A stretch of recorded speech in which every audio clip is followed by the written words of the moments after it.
My name is Ruth Martin Meisner, and I'm the director of the School of Nursing at Dalhousie, and I'm a member of the Research Management Committee of the Canadian Frailty Network. Before we get started, I was asked to remind people that if you would like to hear a translation in French as we're going, there is simultaneous translation available throughout the day.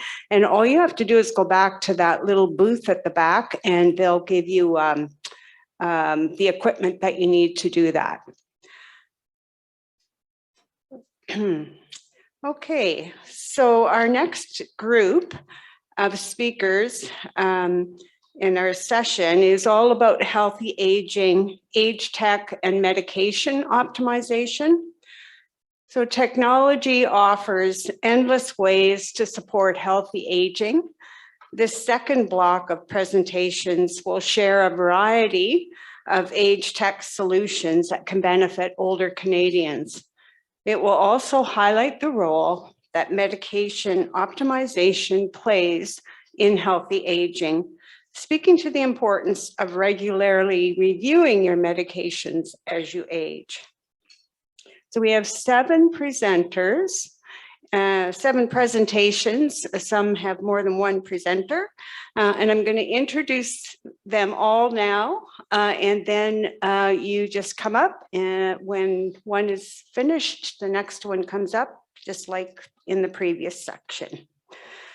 So first is Lalita Bharadwaj and Kelsey Nissen, and they're going to be speaking on home and facility-based virtual reality training to increase rehabilitative exercise in seniors.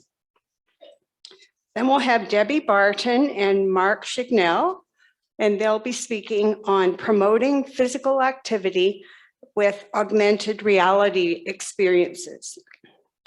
Then we have Molly Galabois, who will be speaking about virtual exercise prescription for older adults. Then Grant Handrigan. I had a tutor for this, so let's see if I can do it. The Guruye Uruye, Move It or Lose It exercise program. Pat Kelly and Keith Brunt are next. Virtual care platform Well Assist is the topic of their presentation. Then Cody Davenport, he'll be speaking about MedReview RX to the rescue of medication overload in older adults. And then last but not least, David Gardner will be speaking about Yawns NB, better sleep, fewer sleeping pills. So we'll start with Lalita and Kelsey.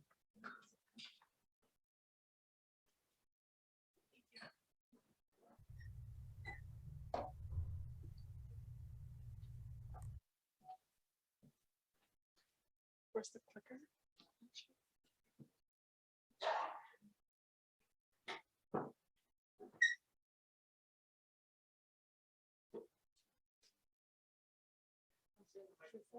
Oh, is that the clicker? For the slideshow, please. There you go. That's the clicker. Okay, perfect. Go ahead. Well, I think if you're going to stand in one spot, just so we don't switch. All right. Hi, my name is Kelsey Nissen. I'm the research therapist with CIRA, or the Center for Innovation in Research and Aging. Hello, my name is Lalita Bharadwaj, and I'm a research coordinator at CIRA. And we are excited to talk to you today about home and facility-based virtual reality training to help increase rehabilitative exercise in older adults. We have 2 other researchers working with us. Dr. Lisa Sheehy, she is based in Ottawa, Ontario at the Briere Research Institute, and she's our project's principal investigator, along with Justine L. Henry. There she is. She is the executive director at CIRA, based here in Fredericton, New Brunswick. So To begin, we'd like you all to imagine your favorite form of physical activity or exercise. So what comes to mind when you think of ways to move your body? Perhaps something like a walk, a sport like soccer, gardening with the nicer weather coming, or yoga or stretching. Now, what comes to mind when you think of rehabilitation or rehab? Maybe you have experience with this following an accident, injury, or illness. And maybe it was something more traditional, like repetitions of a movement with either added resistance or just using your body weight. What if combining your favorite physical activity and rehabilitative exercise was a possibility? Something that you could safely do, perform, benefit from, and do it year-round from the comfort of your own home. So older adults are at risk for reduced independence and lower quality of life after an injury or illness. And improving strength, stamina, balance, cardiovascular fitness, and confidence through regular exercise can help maintain or even improve functional ability, independence, and quality of life.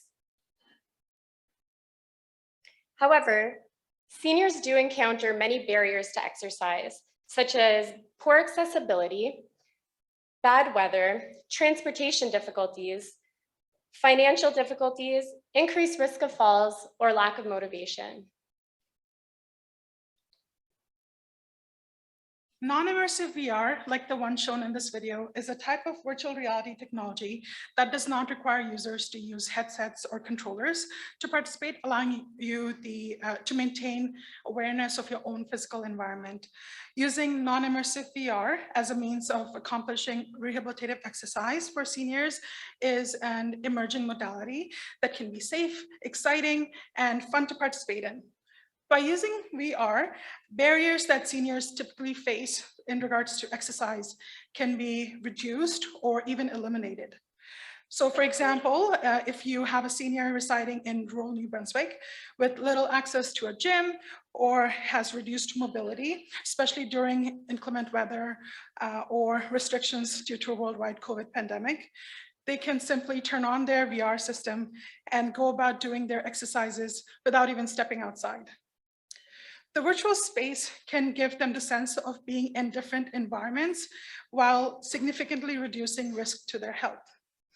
Previous research encourages the use of non-immersive VR in older adults as an effective and feasible modality for exercise.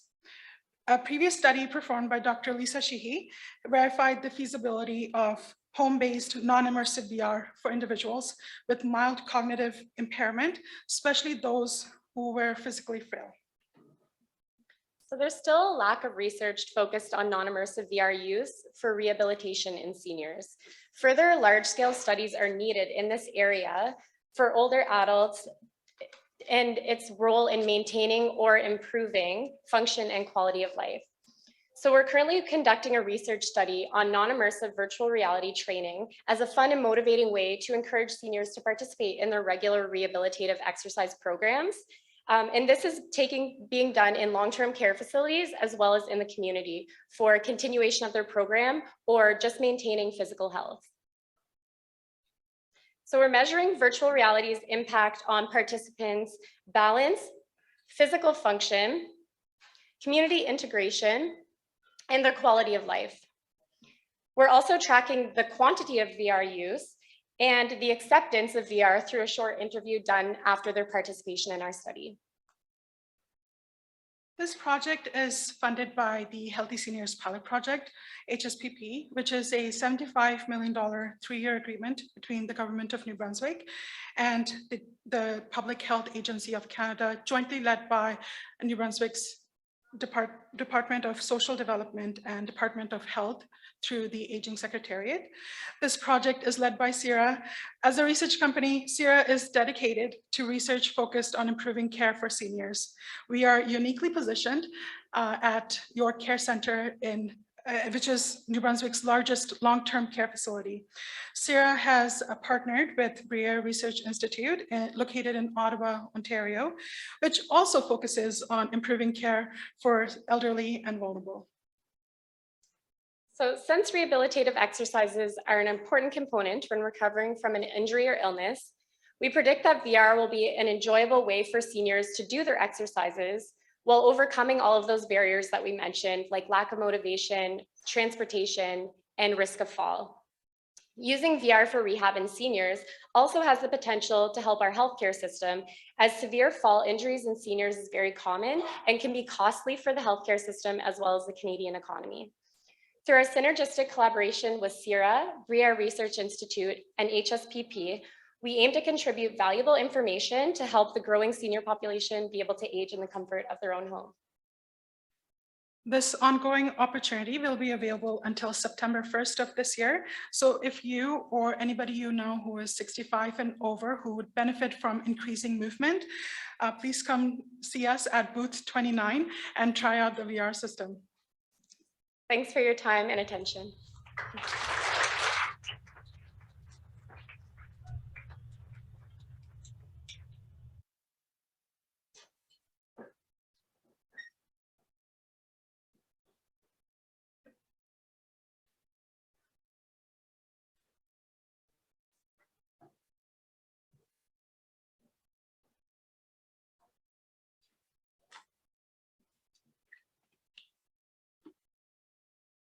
Good morning. I'm Debbie Barton, a research coordinator with CIRA, and this is Dr. Mark Chignell, the owner, developer of the technology that we're going to talk about, and his company is called Centivisor. So I'm really pleased to have the opportunity to introduce you to a really engaging way for older adults to increase their physical activity. This project is currently being implemented at 2 sites in the province, York Care Centre here in Fredericton and Faubourg de Masqueray in Moncton. And we're implementing and trialing and testing a new technology called To Race With Me. And this technology consists of a bike, as our participants fondly refer to, the peddler as the bike, as well as a small computer, a TV screen or monitor, a webcam for video conferencing, and a button box that provides access to over 200 videos in various genres of music. As individuals can either sit in an armchair or in their wheelchair and use the hand pedals or foot pedals or both to exercise and virtually travel across the world. Particularly, residents at York Care Centre really like the videos of the Maritimes because these are places they have visited and can talk about their experiences in those locations. But there are a variety of videos, Eastern and Western Canada, as well as throughout Europe. Now, Mark will tell you a bit more about the To Race With Me. So we've been developing To Race With Me probably iteratively over about 5 years with support from AgeWell, National Centre of Excellence, and a number of other agencies. What we have here is we use sensors as a reed switch that detects the amount of pedaling and then transmits that to a computer, which then tells the video how much to play. So as you speed up, the video plays faster. And we have another feature where if you start pedaling, a text message can go to a family member and they get an opportunity to click on a link and start a video conference with you. So it's opportunistic video conferencing for presence of family. And there's no rejection because if nobody's there or available, you just keep pedaling and doing your exercise. And if they are available, then you can choose whether or not you want to receive a call from them. And if you don't, you just press one of the buttons on the button box. We've also done work with the Canadian Navy. We're developing a gamified gym for them, and we're using it on a variety of equipment, including step mills and elliptical trainers and so on. It's the same technology that we developed for long-term care, and now we're using it to keep people fit. And the idea is eventually to put it on ships and have people using the exercise equipment there. But again, you know, they're going to be playing a game rather than looking at videos. Okay, I'll hand it back to you. Thanks. So currently at your care center, we have 10 participants in this project, and this project is funded through the Healthy Seniors Pilot Project Initiative. And there are 5 participants at Faubourg de Masquerade because they have recently implemented the project at that site. The participants range in age from 52 to 99, and with several of them being in their 90s using this technology, either on a daily basis, 2 or 3 times a week, or maybe once a week, depending on their busy social schedule. We adapt to their schedule and needs. And throughout this project, we're collecting a lot of information about the impact of using this type of physical activity for older adults and the ability to kind of engage in conversation as they're watching the videos. So we are looking at physical activity, measuring grip strength, as well as mobility using the time to get up and go measure. We're looking at using a self-rated scale to measure the health status, the individual, how they're feeling at that particular point in time. We measure both pre-intervention and post-intervention. Our intervention period is 6 months in length. We're also looking at social engagement and that ability to connect with others and what the impact may be, as well as we're really excited to talk about an instrument that we've developed or adapted based on the technology acceptance model. And the instrument is called the Technology Acceptance Questionnaire Long-Term Care. So it's really focusing on older adults in long-term care and looking at their use and their enjoyment of technology. Do they find it beneficial and helpful for them? And also gathering a lot of feedback about what might be an improvement to the technology. Then the device itself that Mark spoke about really provides a lot of information about the time individuals spend pedaling, the speed of pedaling, the distance they pedal, and their favorite videos. And of course, New Brunswick is the favorite one for many of our residents who are participating in this project. And you can see on the screen that the sample graph there shows on a weekly basis what the collective group of participants, how much time they've spent pedaling. And then additional graphs show the total distance pedaled, and the device will gather the information at an individual level, but then we're able to run reports that show us at the collective level, the group level. So it's very helpful to have that information and to share that with the individuals and with their family members. Now, some of the expected benefits that we anticipate will result from this project is improved health and feelings of well-being, increased physical activity, and increased enjoyment using technology. And for me, this last benefit is really, really key. It's that enjoyment, that engagement, that ability to connect with everyone that our participants have really kind of already indicated to us through these various comments. So from a physical activity perspective, many of the residents have said, you know, this is a really good workout, or my arm and shoulder feel much, much better. But from a social connectedness perspective, it's their treat of the day, or they highly recommend this to anyone. And local videos are my favorite. So one thing that we found with the residents who are using this bike is really they want to know more about the places they're virtually traveling to. So when some of the residents are viewing videos of Italy, they want to know, where is that town of Matera located? Why is it looks so old? What's so historic about that town? So we've been Googling a lot to find out about various spots and locations. There's also the opportunity to play music along with the videos. So we have a couple of people that really enjoy the music. We get into a little karaoke session happening and, you know, a few dance moves. And, you know, so again, it's that engaging opportunity to take part and really find out more information about those locations. So in terms of next steps, there will be continued recruitment at Faubourg de Masquerade, and at your care center, we are nearing the end of our intervention period, and we'll be gathering more post-intervention data.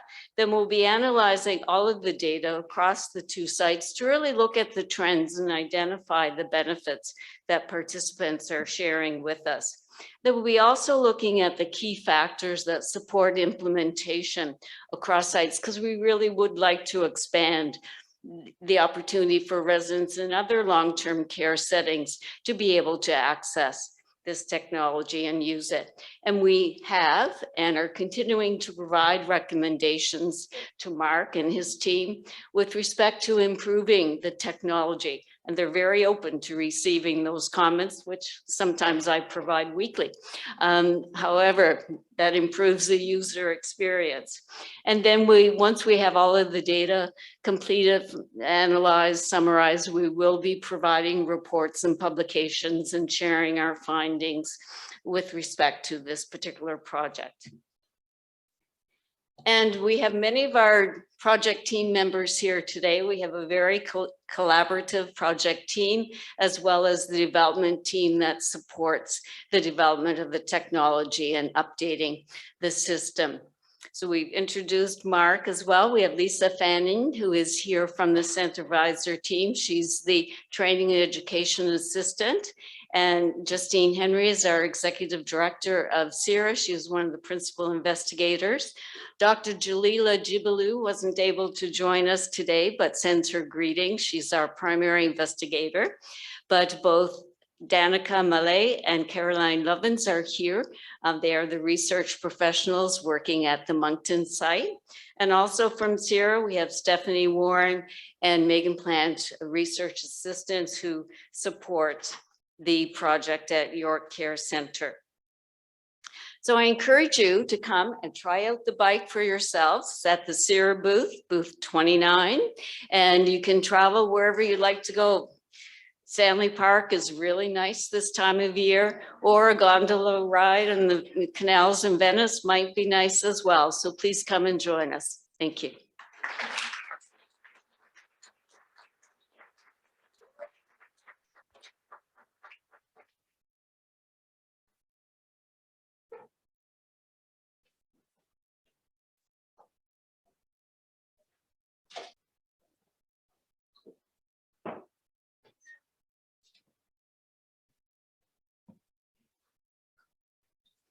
Hello, everyone. So my name is Molly Galbot. I am a research coordinator for the MB-POM project, and today I will be presenting on the virtual exercise prescription for older adults as part of the Synergic at-Home research trial. So just to begin with a little bit of background, so the number of people living with dementia continues to grow worldwide. However, there are risk factors that can be modified, and physical exercise is one of them. Up to date, however, most exercise studies have been conducted in person, so whether that be in gym or clinical settings. So there is a growing interest to see if this type of intervention, so exercise, can be delivered remotely, so online. So that's where Synergic at Home comes into play. So Synergic stands for Synchronizing Exercises and Remedies in Gait and Cognition.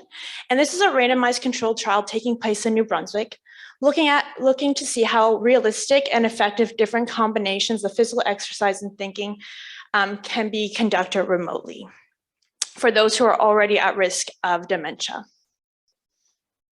So as I mentioned, this is all done online. So our study primarily or only uses Zoom for healthcare. So everything from the enrollment to the 16-week intervention to the evaluation happens on Zoom. However, for the purpose of my presentation today, I'll be primarily just talking about the processes and procedures of the 16-week intervention, which includes physical exercise and cognitive training. So to start off with, because the participants are doing all this from home, they first must receive the materials to do exercise. So we are all set up with a FedEx online portal, which allows us to monitor the shipments, deliveries, and pickups of our boxes, which contain the materials for the participants. And they're also able to receive email notifications to keep up to date with when they're receiving their packages, so they're at home to receive their equipment that they need. Scheduling is also a big piece when it comes to delivering exercise for older adults at home. The nice thing about our intervention is that they are paired with a trainer on a one-to-one basis. So that allows a lot of flexibility for them to choose which time of day they want to do their training. So we are able to match them with a trainer. So these are personal trainers, and this is done over 16 weeks, 3 times per week, Monday through Sundays. And we always give about 2 hours per session in case there's any tech issues.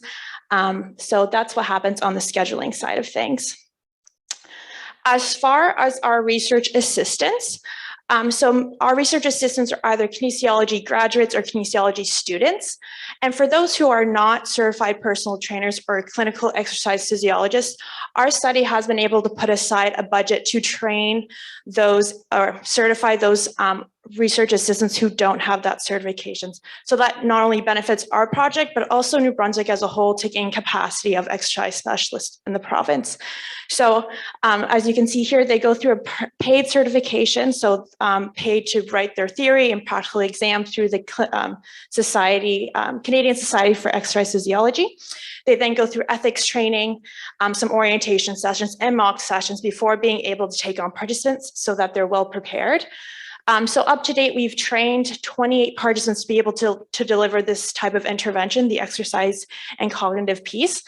So far, just a little breakdown, I guess, is we have 19 female trainers, 19 English, so the other would be French, and 16 were able to take advantage of the opportunity to get that free certification as a either certified personal trainer or clinical exercise physiologist. So just a typical session. So like I said, we always allocate about 2 hours, but they typically only take 90 minutes.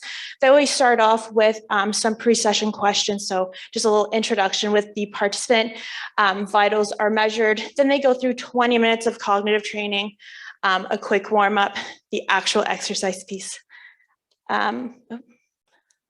which is about 40 to 50 minutes. A cool down, and then blood pressure and heart rate before leaving, just to make sure that everything is good before they go. And again, this is all done on Zoom. Data is also collected. So we collect this data on physical logs, which is then uploaded to a secure SharePoint individually. And then these are all put together which will be analyzed at a later time. So as far as safety goes, so we have a lot of safety is of utmost important for our participants. So we have a couple things that we've put in place, some different processes to ensure that they're able to be physically active at home safely. So first, although they've gone through a bunch of screening before taking part in the exercise sessions, our research assistants review a Get Active questionnaire just to make sure there hasn't been any change in their health status. Some tips and tricks are provided to the participants just to make sure that their equipment is safe, so there's no tears or rips in anything. Each exercise program is tailored to the participants and their fitness abilities at baseline, and we're able to progress with them as need be throughout the 16 weeks. We ensure that the video monitoring is on at all times so that the research assistants or the trainers are able to provide cues so that they can adapt and make sure that they're doing this in good form and that we reduce the injuries. Emergency contact information is provided. It is on hand if ever 911 needs to be called. That hasn't happened yet, but in the event that that needs to happen, we do ensure that that is in place. And we do make sure that we are always on the lookout for any kind of adverse health. And this is always reviewed by a safety committee as well. So just staying up to date on that. So just quickly, we are currently still starting to enroll participants in the actual intervention and exercise piece. So this is just some preliminary feedback that we've heard from participants or trainers alike.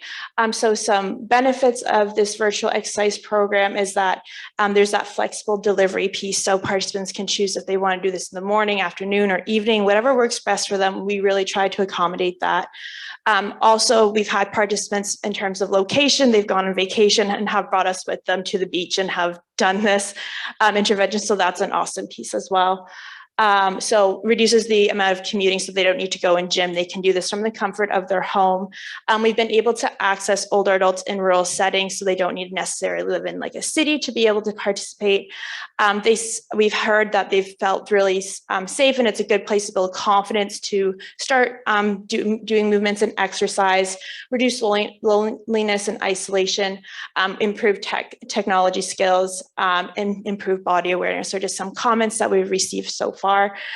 Some cons, always the connectivity issues, trying to get Zoom to work. Sometimes we've struggled with that, and relying really heavily on verbal cues. So really working on that communication over Zoom.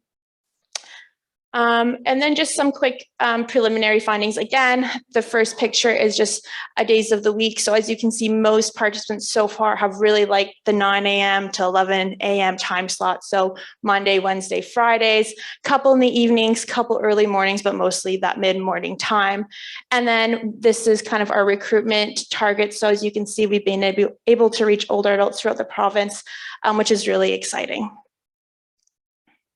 So here's my acknowledgement page, just all of our collaborators. So I thank you all so much for listening, and I hope you enjoy the rest of your day. Thank you.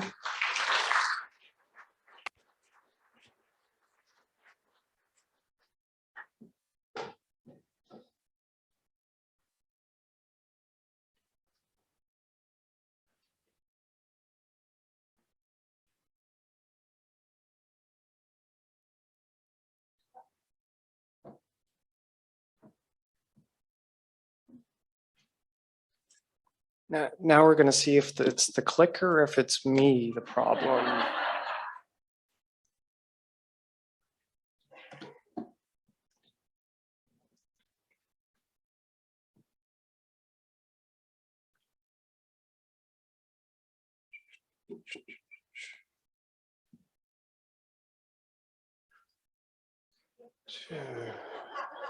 Some sort of joke or something. That's not my presentation.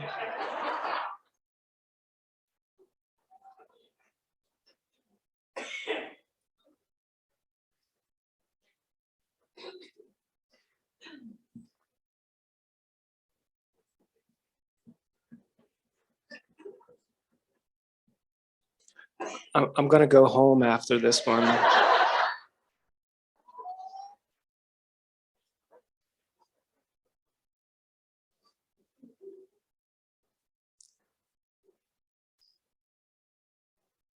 There we go.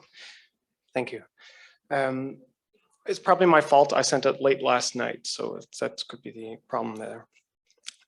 Yeah, so the presentation that I'm going to speak about for the next 8 or 10 minutes is called, in the program, it's Groei ou Roei, Move It or Lose It. It's a project that's funded by the Healthy Senior Pilot Project and in collaboration with several different groups in the community.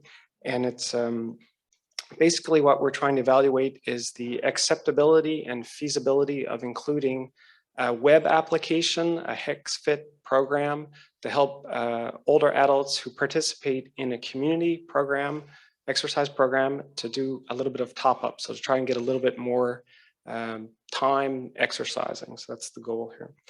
Obviously, it's not something that I can do alone. I have a large group of students who I've worked with over the last couple of years to develop the project. And this project is ongoing. So it's providing opportunities for students to interact with older adults in the community who participate in exercise program and gain some relevant experience. The background is community-based exercise programs. They're a viable way to engage older adults in physical activity. There are a number of these programs. You've heard about the Zoomers program. I've learned myself this morning about other programs that exist here in New Brunswick. It's a research project that I organized around an existing group. So it's a bit different of an approach.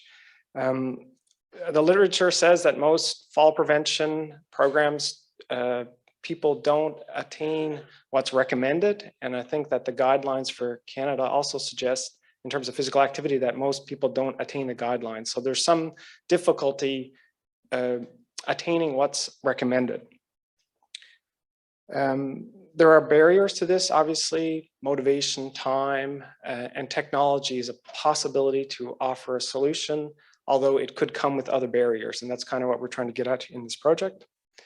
The community group that we are working with is called Gooi ou Rooi, Move It or Lose It. It's a group that started in 1981. So unless somebody can correct me, I think it's the longest running exercise program for older adults in New Brunswick. In 1981, there was a group of pioneers who had the foresight to put this program together, focusing on prevention and quality of life. And it was before my time, but I assume that they were avant-gardist in their approach, so that they were able to highlight or identify a problem, an issue, something that they wanted to get ahead of and deal with. So it's a program that is long-standing, a lot of success. Usually it's in community centers, long-term care facilities, and they also introduced, I think in 2006, an aquaform project. So also with using swimming pools.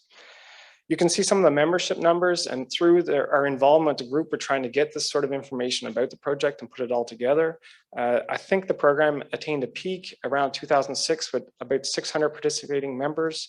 It was slightly down pre-pandemic, and the pandemic and the fact that the activities stopped and there were some other things that went on around the same time has really hurt this program, and we're trying to keep it going. And I think that we're in a good place to launch the next chapter in this. Next slide. So yeah, I actually skipped a slide there. I'm gonna try that. There we go. There's 9 different sites in Southeast New Brunswick. I learned that there's a site actually here in Fredericton today, and there's possibly some other rogue chapters out there. So if there's people that are involved, please contact me or someone in the organization so we can try and get the critical mass and everybody back on board here and see how we can work together.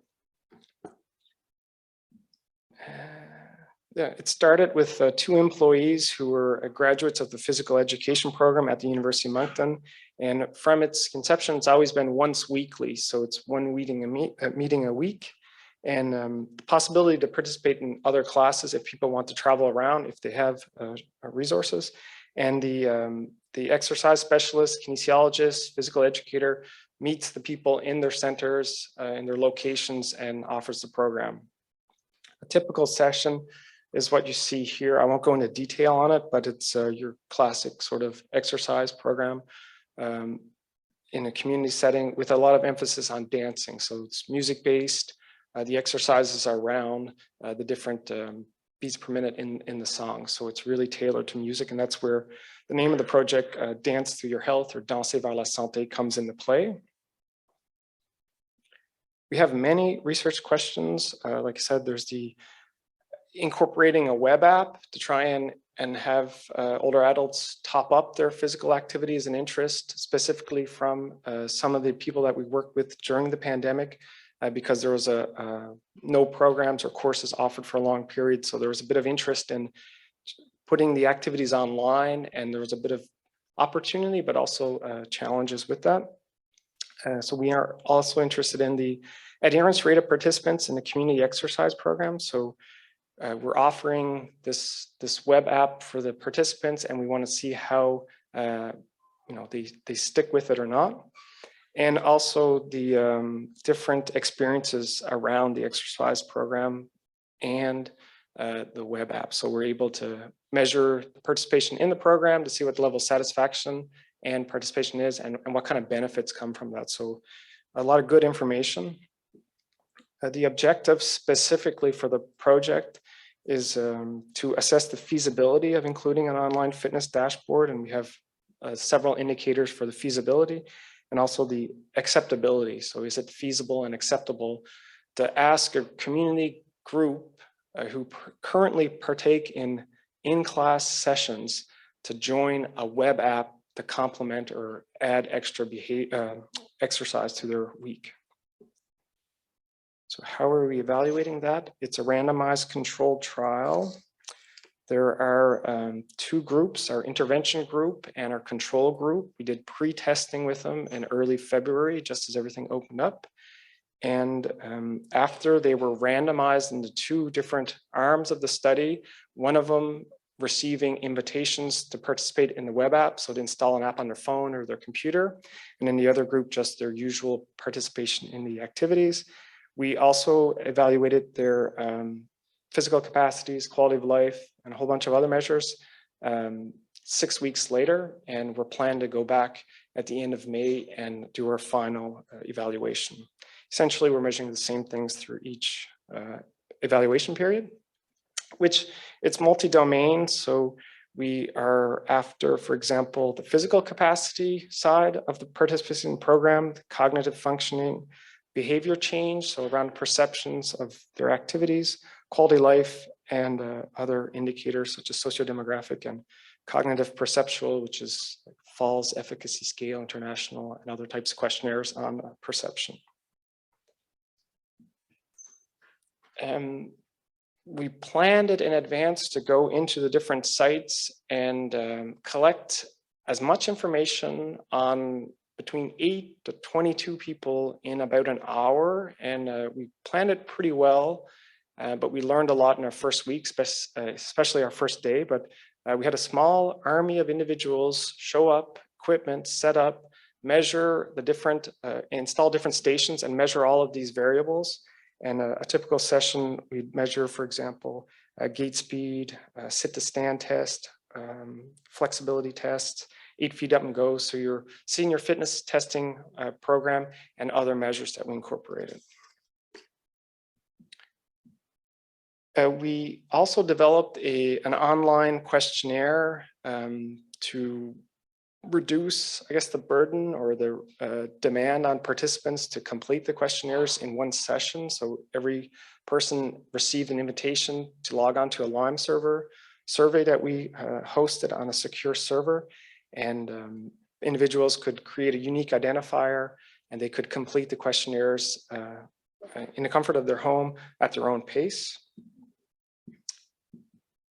And we had a HexFit application. Like I said, there's 2 groups, the control group, usual practice, and the intervention group. They received the invitation. This is a screen capture from one of the sessions in an exercise program. So they'd watch it on a phone or computer and participate in these sessions. We're in the preliminary results phase. We have 101 participants enrolled in the project currently. Some of the feedback that we've obtained from the participants are that they're really interested in receiving the results of their physical capacity testing. So they want to see, the benefits of participating in the project. They have a desire for more support for the Goyo program. It's a program that needs support to continue. And I believe that they're really invested in it. And we're sort of noticing that people are not actively engaging with the web application, which might spell doom for our project, but so far it's so good. So it's ongoing, and at end of May, we're going to be going into the 9 different sites and collecting our data with the references. And I'd like to thank all of the people that assist with this program and the funding. No time for questions, but we have a booth out in the hall, so please come by and check out our booth. Thank you very much.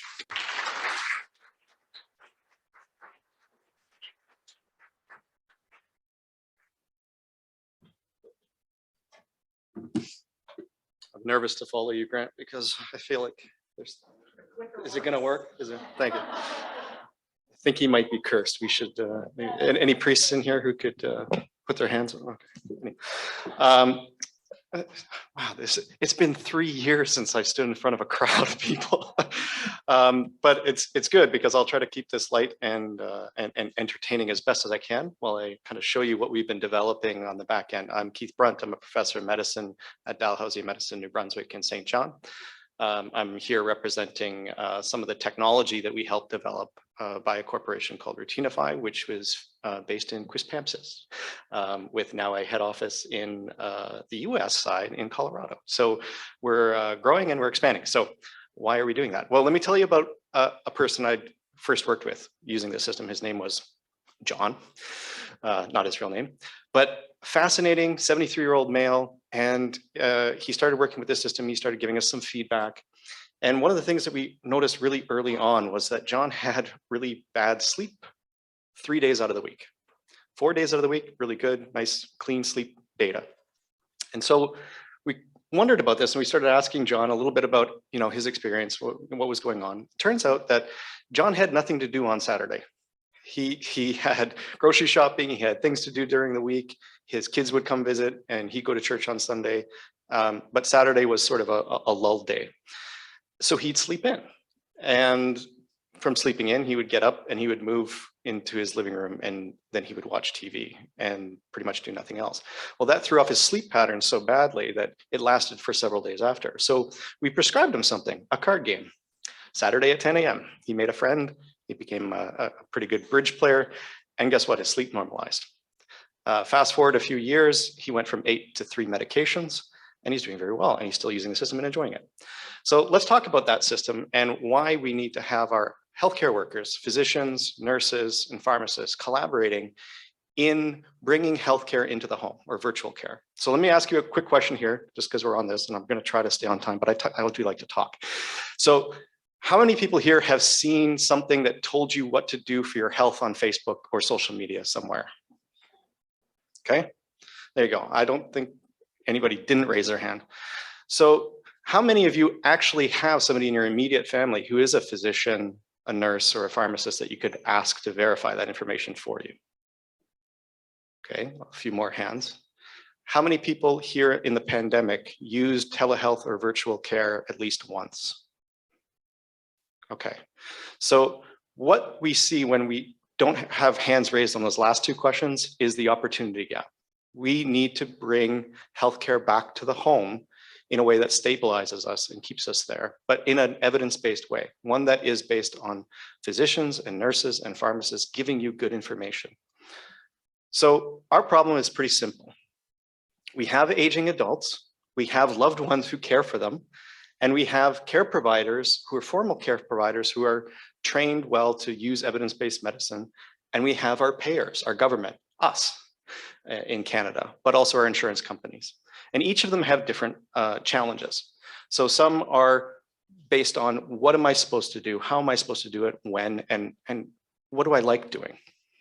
So we tried to set this up in a way that we could develop a solution that would sort of empower the person who's aging at home, their loved ones, their neighbors, connect them with their community in a simple way, and make sure that the care providers are assisting in that in a coordinated care fashion. And that ultimately the payers, the government who never wants to pay for anything, can see that they would save money because there would be less ER visits and there would be less elevations in care. So we want to keep everybody stable. We don't want them using the ER. And this is one of the ways that we can avoid some of those higher cost cares. So we built a system that's pretty innocuous. And if you walk into that wall and you'll find one of those tables to your left, is our booth. And you can actually pick this device up and play with it and see if it has a purpose in your home. The first premise is simple. It tells the time, it tells you the weather. Other than that, everything on the back end is programmed for you based on what you want, what your care providers suggest you use, and some of the other devices that you choose to bring into your home to work with, whether that's a blood pressure device or a glucose monitor, it's up to you. But the device will simply synthesize the information that you're putting into it and will build a care plan around your care. So we can partner with all the applications. So this is the fun part for me. All of these other propositions and exercise programs, we can house that on this system. So we are designed to be agnostic. We're not trying to control you. We're not trying to tell you what devices you need to buy. We want you to have the power to choose what you want. We just simply want to provide the turnkey solution to bring it into your home. So what we are fundamentally doing is coordinating the care on the back end. We can prescribe certain activities or give you certain care plans. So if you're discharged from hospital after a knee surgery, we can work with your physical therapy team to help build your exercise plan into your program at home, and we can cue you to remind you at 10 a.m. time to do your exercises. At 2 p.m. it's time to go for that walk. So a lot of these reminders, for example, medications, are key, and we rely on our spouses, our children, our friends to help us with our care. But this can be automated, and healthcare is one of the major sectors left in industry that has not been automated properly. Farming uses GPS coordinated tractors to plow the fields. yet we can't get our EMRs online.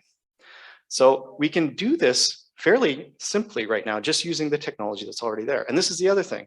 None of this technology has to be invented. It simply needs to be connected. So that's what we do. We connect you to your pharmacy. We connect the medications that you're using. We provide the pharmacy the opportunity to observe those medications if some of them are unsafe or you have concerns about them. Pain medications, for example. If you have diabetes, we can design evidence-based care plans that you simply download and install. And so in the back end, we can program a routine, a daily activity for you, a daily healthcare plan for you. And it's going to be based on evidence. We can also record certain things that inform us as physicians, as nurses, as pharmacists. For example, loneliness. How are you feeling? Do you have something to do on Saturday? Would you like to play a game of cards with me? Okay, this looks a little complicated, but this is sort of what the physicians and the nurses will see on the back end. What the week is planned out for you. Now, we don't want this to be annoying. We don't want this going off every 5 minutes telling you to do something. That's not the point. You control what you see on this screen as well. Okay, so the idea here, though, is to make sure that whether you're following a stroke, I think of our stroke team over there who've developed a wonderful navigation platform, or post-operative care for knee or hip surgery, you have routines, care plans that you need to follow. And you got to be on time to maximize your recovery. So we help with that. We also make sure that, you know, you had lunch, you woke up in the morning, and you can connect your care team, that circle of care. Maybe it's your spouse or your kids. John's kids lived in Florida, by the way, and they love getting the text that says, hey, dad got up at 5 in the morning and he's off to play cards in 5 hours. But you don't have to let your kids see that. Physician side, we can see some of the vital signs that we might equip into your home. So if you have metabolic syndrome, we might want to watch what your blood pressure is at, make sure that your medications are working effectively. And if they're not working effectively, we can change them and work with your pharmacy team there. So this is a collection of some of the vital signs that are monitored throughout a period of time. And we can actually use this as a composite index now to bring all those numbers to mean something to you. It just says, hey, you're doing okay. Everything's going good. When we build these models, we can also detect when things aren't going good. Maybe you have a bad day, maybe it's raining out and you didn't want to go for a walk. Those events are recorded too. And it doesn't mean that somebody's going to call you and be upset that you didn't do your thing. But it means that we can monitor sort of what might be going on, like sleep quality, and design a question around that to say, hey, what do you do on Saturday? Because we notice when you're not moving around and your sleep's messed up afterwards. And we can work with you. So these are the kinds of things that in having a health assistant in your home can really improve the outcomes and the questions that your physicians or pharmacists are asking you. So the goal here is pretty simple. We want to work with formal care providers and informal care providers. And the best care provider of your health is you. So we want to empower you. We want to bring the physicians, the pharmacists into your home in a very controlled way. You don't have to make them coffee or breakfast or anything, but it'll allow them to sort of work with you to build the care plan that's appropriate for you and best for you. So I would love to take some questions and talk to you about some of the devices we've connected, some of the care plans we've designed for diabetes, hypertension, even post-operative surgical care. And many of these things are built in such a way that you can add whatever app you like to use. So for example, during the pandemic, we had eVisit NB working on our systems so that we could connect the virtual care providers at eVisit NB through our system. And what's great about that is not everybody had great internet connectivity, but the device is built with that already ready to go. So I think that's close to my time. And if it's not, well, then I'm finished early and you don't have to listen to me anymore and you can come talk to me later. Okay, thank you.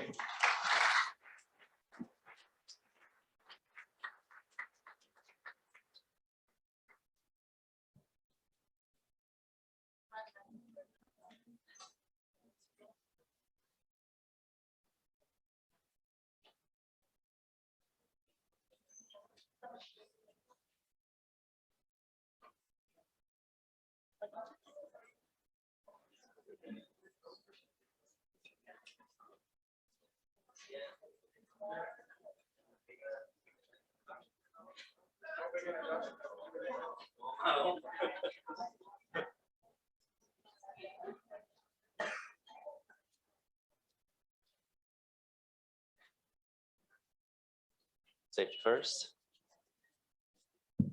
Hello. Perfect. Still works. Hi, everyone. My name is Cody Davenport. I am a research coordinator with this lovely team here, the Center for Innovation and Research in Aging, or CIRA for short. And today I will be talking a little bit about MedReviewer, an electronic tool to reduce potentially inappropriate medications in older adults. So problematic polypharmacy or medication overload is a pressing issue and causing widespread harm to older adults across Canada. Previous research has estimated that nearly 2/3 of community dwelling older adults take 5 or more medications, while 51% of males and 47% of females recently take 10 or more medications. Sorry. Now, this is worrisome since older adults who are taking multiple medications have an increased risk of taking a potentially inappropriate medication. So medications that essentially they no longer need. It has been estimated that nearly 70% of long-term care residents take a potentially inappropriate medication, and these drugs can be associated with adverse drug events, for example, headaches, nausea, increased risk of falls, or increased risk for other serious health issues. Now, these medications may also be of unknown, uncertain, or no clinical benefit to the residents. Perhaps they've been taking certain drugs for 15, 20 years, and as their body ages and changes, they just no longer need the medication. So one strategy to address this problem is for the physician, pharmacist, or really any part of the medical staff involved in the long-term care setting that performs medication reviews. So they perform these medication reviews or prescription checkups with the hopes of potentially deprescribing. So meaning to decrease, change, or even stop medications that are no longer needed. Now, medication reviews in New Brunswick long-term care settings are mandatory. So every 90 days, the residents will have a medication review performed by, again, the medical staff. However, with the existing processes, a lot of times the medications, they're either re-prescribed, so they're not changed, and there's really no documentation or clear reasoning as to why. So also it's important to note that medication reviews, they are very time consuming, resource intensive, and requires a lot of expert knowledge by those who will be performing the review. So this is where MedReviewer comes in, so our software-based application. Essentially every 90 days, residents in the long-term care setting receive a quarterly health assessment, also referred to as the Inter-I LTCF assessment. So this assessment gathers information on their medical conditions, a current list of the medications that they're taking, as well as some behavioral indications. And this information at each one of our sites, we have someone who will be uploading the data into our app, where it is then cross-referenced. So our app looks at the medications they're taking, the medical conditions, and cross-references the two to see if there are any potential medications that can be deprescribed. So any medications that perhaps they no longer need. If a resident has an identified prescription or medication that can be altered, it'll be triggered and it'll be released in a report that is then available to the medical staff as they're performing the medication reviews. So they can use either an app right on the tablet or have the report printed off. It'll have the medication that was triggered, the reasoning as to why, the tapering instructions, as well as some information that can be provided to the loved ones, the family members, as to potentially why they may change this medication. So it is important to note that these reports really act as a tool or an additional resource for the physicians and the medical team. Obviously, they have a better understanding or a more complete picture of the resident, their medical history, perhaps why they're taking a certain medication. So ultimately, the decision is up to them, but this is an educational tool to help guide them and inform that decision that they make. So the benefits of MedReviewer, it really benefits two groups of individuals. So the medical staff, so, physicians, nurse practitioners, pharmacists, RNs, really anyone involved in the medication review process, as well as the long-term care residents. So for the medical team, MedReviewer will help decrease the time required to identify these potentially inappropriate medications, provide supporting information for their deprescribing, and they'll be able to easily access deprescribing information as needed. So kind of a one-stop shop where everything they need for any decision that they may need to make for the medication will be readily available in one place. For the residents, MedReviewer will decrease the risk of them receiving a potentially inappropriate medication and the adverse drug events that may be associated with those, with the ultimate hope of them having an improved quality of life. So for our results to date, the study still is ongoing. We can't speak onto the effectiveness of the app or of MedReviewer and how many residents have had a potentially inappropriate medication deprescribed. However, we have interviewed loved ones, family members, and long-term care residents to see what their thoughts and beliefs are towards deprescribing. So if you see on the graph here towards the left side, we had just over 70% of the residents saying that they are willing and they are open to stop one or more of their current medications if deemed possible by their physician.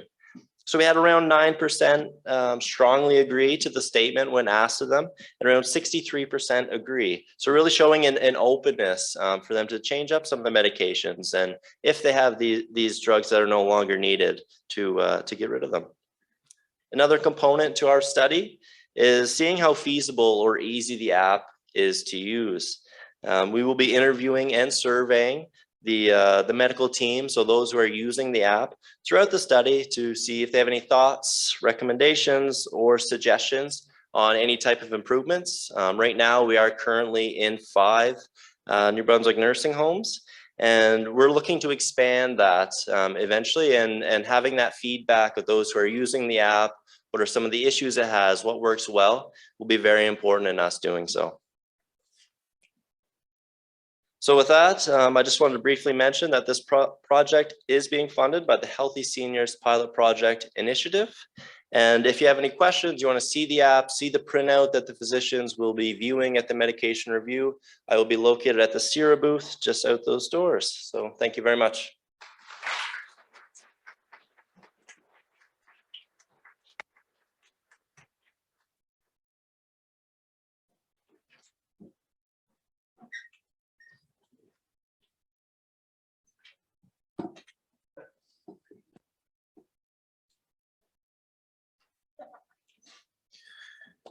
So have you ever heard somebody say, I'm the last person that's standing between you and your lunch?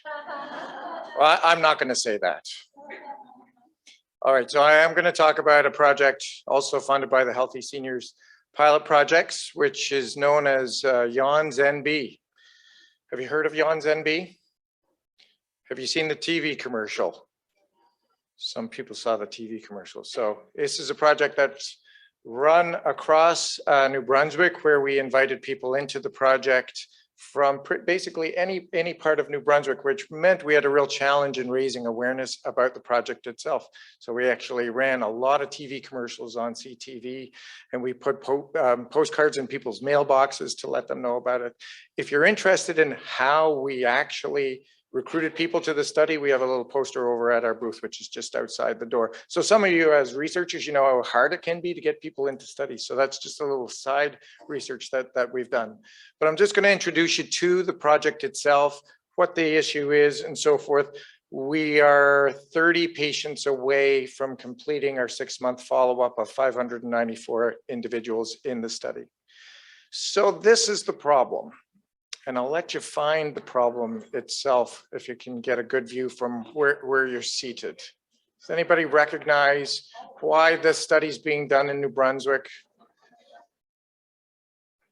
So this is a graphic of the prevalence of people taking sleeping pills long term. And the specific class of sleeping pills is known as the benzodiazepines. It does not include our favorite sleeping pill called zopiclone. Now, you may ask yourself, and you probably are, why is New Brunswick's numbers so high? But I think an equally good question is, why is Saskatchewan's numbers so low? And really, we don't know the answer. And this research is to help people reduce their need for sleeping pills. It's not a study to try and figure out why is the rate so high. So it's a great question. If you come to the booth, I'll give you a theoretical answer. We do have other studies going on that might be able to give us some insights into it, but I think it's a really interesting phenomenon. That's really an Atlantic Canada-wide phenomenon. It's not just New Brunswick in and of itself. So what we're doing in this study is about behavior change, and pretty much everything that we talk about is about behavior change. So when we focus on whose behavior needs to change to really transform how we manage long-term or chronic insomnia, there have been a lot of really great work that's focused on the prescriber, the dispenser, the healthcare team. And every time that work stops, everything goes back to the way it was. So we're focusing on the individual with what we're calling a simple or a minimal intervention that's really about health promotion. But yeah, we're picking you out because you're a long-term user of sleeping pills. So what we're trying to really look at is using some sort of information, and I'll do a little show and tell in a moment, trigger with some designer communications, which is my fancy new term for behavior change interventions or behavior change techniques, using the behavior change wheel. And again, for researchers, the behavior change wheel is really connected to the theoretical domains framework. And there's 93 behavior change techniques. And if you love apps, there's a behavior change techniques app that has all 93 of them connected to the domains and so forth. So it's very interesting work that we're trying to put inside of the tools that we're trying to use to change behavior. So what we're doing is we're giving people information about sleeping pills. Shouldn't you know about the medications that you take? Shouldn't you be informed about the medications that you take? Absolutely. And we are making sure that you know of the harms that are associated with those and how to safely stop using them. But deprescribing has an issue. We want to take something away from you that you feel like you have a really good relationship with, your sleeping pill. And so we want to offer you something else. And I'm going to talk about cognitive behavioral therapy for insomnia in a couple of slides. This is the slide that shows you the design of the study. So it's a randomized controlled trial across New Brunswick for people who are 65 and older and are community dwelling. So it's not for long-term care individuals, but it's for community dwelling individuals who have a whole host of health issues or are relatively well without a whole host. So it's kind of across the gamut. We've got people who are probably averaging around 74 years of age, but people up to 90 plus are in the study, and we have quite a few that are in their 60s as well. They have to be on sleeping pills. They have to be on one of the benzodiazepines or zopiclone or one of the other Z drugs, and they have to be on it for 3 months. But it looks like the average is for more than 10 years that they're on a sleeping pill. And as I mentioned, we are closing up the study now. We're almost done. I'm not able to present the results, but we've had 594 people enter the study. We haven't had a lot of loss to follow up, but we've had some. So I suspect that we'll be just south of 550. So somewhere between 500 and 550 individuals randomized to get a package. So this is the gold standard right here. This was studied in the publication came out in 2014, and this was sent to people by mail who came into the study. I'll tell you, the people that didn't get this, 5% of them 6 months later after going into the study had stopped taking sleeping pills. If you get this pamphlet or booklet, guess what percent had stopped taking their sleeping pills? 50. I like an answer. It's wrong. but it's great. It keeps us moving too.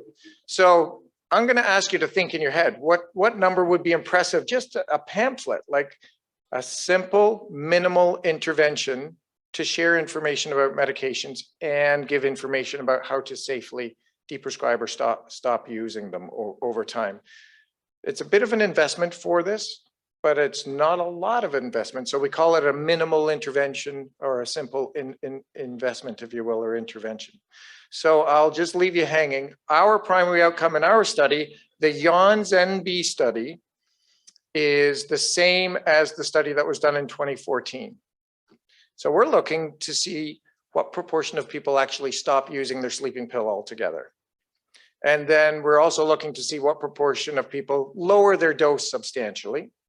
And then we have some secondary outcomes, and we actually have some exploratory outcomes, probably about 8 other exploratory outcomes. If you tell somebody, like if I talk to a physician and I say, probably shouldn't use that sleeping pill because of these dangers, they'll come back to me and go, which one should I use for my patients? So there's a bit of moving just to a different sleeping pill. We know a lot of harms around the benzodiazepines. Which ones do we not know harms about yet? Oh, there's an antipsychotic that's really sedating called quetiapine. Let's try it because we don't know about its harms yet. This is what happens. So we call it switchers, people who are switching from one family of sleeping pills to another. Who here is using cannabis right now to get a good night's sleep? That's okay. You don't have to put your hands up. But it's another pharmacological intervention that people are using. Melatonin is another one. Okay, so that's the outcomes. So the simple intervention, everybody in the first study got this booklet and we're asked, would you like a booklet also? We can mail you this one called How to Get a Good Night's Sleep Without Sleeping Pills. Pretty much everybody said yes. So this is called the Empower brochure, but it really ended up being studied as a combination. So how to get off your sleeping pills and how to get a good night's sleep. And so I'll just jump ahead. That's what happened. 5% of people who didn't get it, 4.5 it says there, stopped their sleeping pills on their own after an average of taking their sleeping pills for 10 years in the Empower study. Just giving this 6 months later and nothing else. You don't have to go talk to somebody. You don't have to do anything else. You just have to read this and go, geez, I'm really uncomfortable continuing to take my sleeping pill.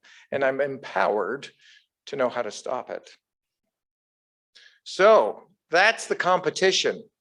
We are Sleepwell. So at the same time, we work with our colleagues in Montreal who came up with this, and we developed something called Sleepwell. Very much aligned with what the Canadian Deprescribing Network individuals are doing in Montreal. And so this was we weren't planning to do this together in the future, but that's what we've came up with. So Sleepwell is a website and a resource for you to go to help you learn how to get a good night's sleep, as well as come off sleeping pills. And the reason we're suggesting cognitive behavioral therapy for insomnia is because everybody's suggesting that as actually first-line therapy for chronic insomnia, basically no matter how old you are, as long as you're not a child. But if you're an adolescent or older and you have any or all kinds of maladies, CBTI is recommended for you unless sleep limitations are a problem for you, like epilepsy. So there are just a couple of diagnoses that would help you to stay away from it. But what I like is what they say here. Don't use CBTI if you can't access it. Well, now that it's available online and in books, everybody can access it. So now CBTI is self-guided CBTI or therapist-guided CBTI. There's both options for individuals. So what is CBTI? Well, I'll tell you, researchers and academics are not great at marketing.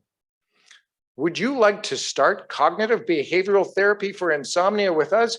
And one of the most impressive parts of cognitive behavioral therapy is something called sleep restriction therapy. So we don't call it that. We call it sleep drive. How do we improve your sleep drive? So I'm not going to go into CBTI, but I am going to say it might have a bit of an image problem. But it is first-line therapy because it is more effective than sleeping pills, and it's safer than sleeping pills. But who knows about it? Put your hands up if you knew about it before I got up here today. Very few people know about it. Who's heard of sleeping pills? So in our study, you either get randomized to this, or you get randomized to these by mail, and then we do nothing for you, nothing. And then 6 months later, we call you up and say, tell us how you're doing with your sleeping pill use. And if things go according to what happened in the Empower study, we'll have somewhere around 30%, maybe even more than 30% of people who were using sleeping pills, not using sleeping pills. And we haven't, done a preliminary, official preliminary analysis, but we've done informal looks, real quick looks, and things are looking good for our study, similar to what we found with the Empower study. So I just want to show you what's inside the Sleep Well booklets. And it's just, you can also come to our booth and take one of these booklets and leaf through it. Now it says, because it's not been studied yet, it's for display purposes only. But if you walk away with it, we're not going to run you down. Kathleen and so on are really nice people. And if you just say, can I have one? They'll go, I guess so. So you can take one and have a look at it. And if you want to, but there's lots of research on the dangers of sleeping pills. So this is one example of it. Now we're translating research for you.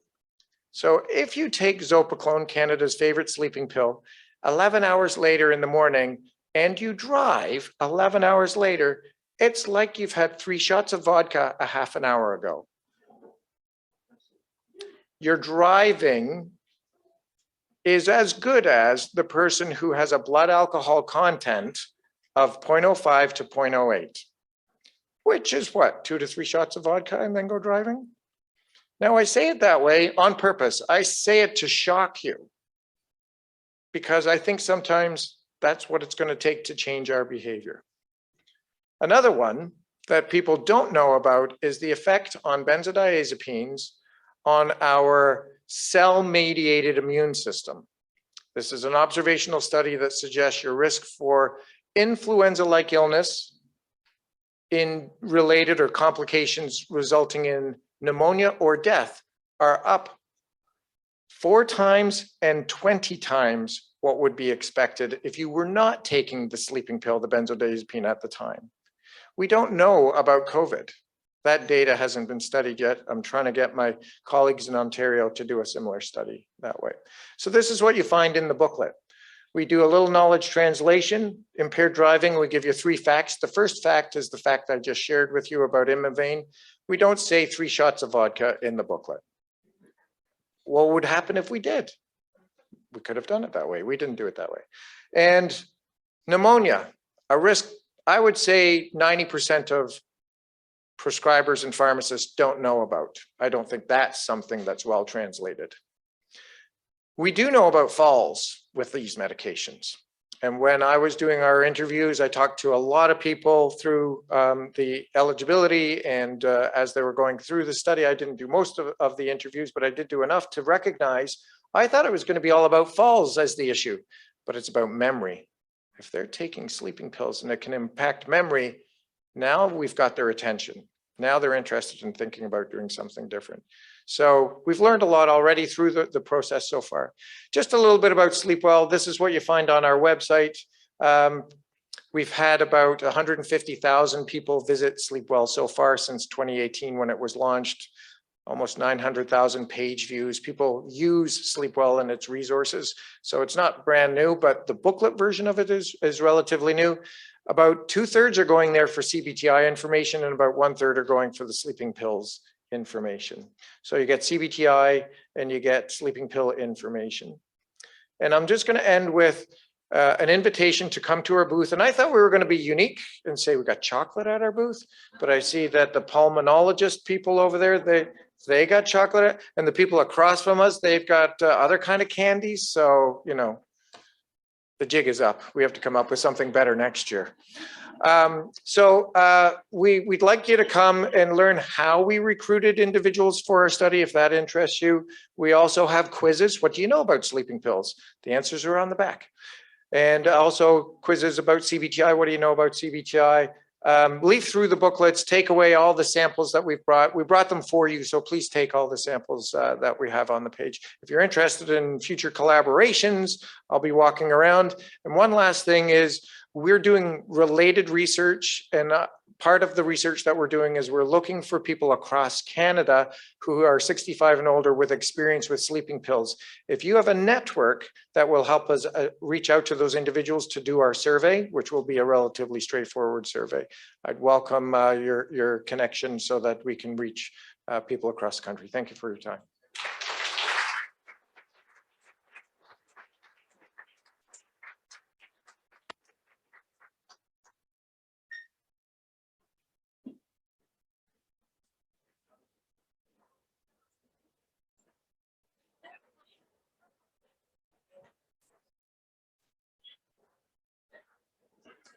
Okay, I just want to take 1 or 2 minutes to thank the speakers, 1 minute probably.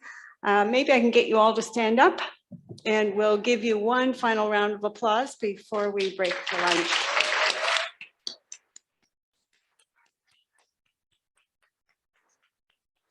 Great job. And now it is time for lunch. And also it's another opportunity to visit the exhibits, and the speakers have given you more reasons to visit. So enjoy.